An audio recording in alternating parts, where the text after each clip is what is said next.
In the dim light of his living room, Alex sat alone, the glow from the television casting shadows across the room filled with Michael's belongings.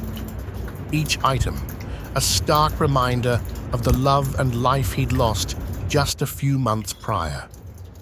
Michael had been a soldier, sent to the front lines in Ukraine, where the war had claimed him, leaving Alex in a world of silence and sorrow. Nights were the hardest, the silence oppressive, magnifying his loneliness. On one such night, as he aimlessly flipped through channels, a peculiar advertisement caught his attention.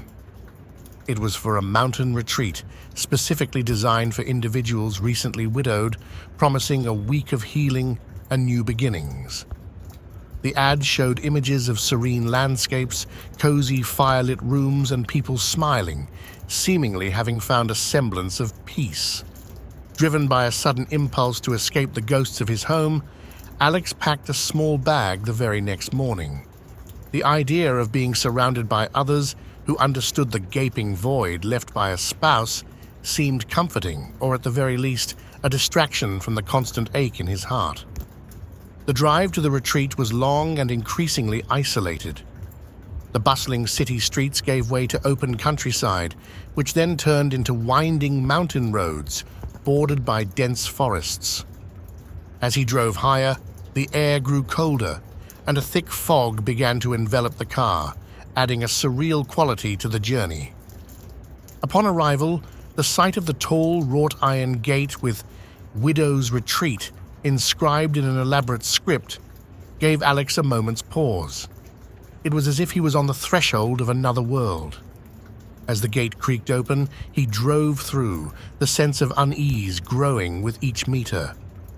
The retreat itself was a grand mansion, its architecture a blend of elegance and foreboding, standing as a solitary sentinel amidst the dense woods. The fog clung to the ground, giving the estate an otherworldly appearance.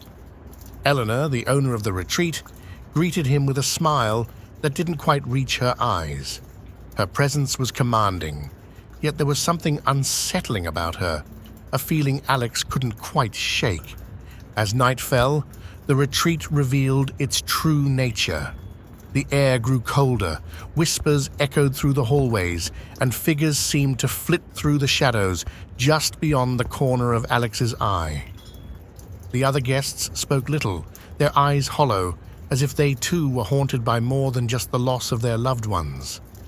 Alex's skepticism of the supernatural began to waver when he heard Michael's voice calling out to him from the end of a dark hallway. Heart racing, he followed the voice, only to find an empty room with windows that looked out onto the impenetrable darkness of the night. The mansion seemed to feed on their grief, the sorrowful atmosphere acting as a catalyst for whatever resided there with them. Alex realized that the retreat was not a place for healing, but a trap, designed to lure the lonely and broken-hearted.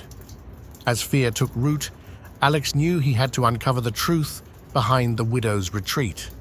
But with each step he took to unravel the mystery, the mansion seemed to tighten its grip on him, blurring the line between reality and nightmare.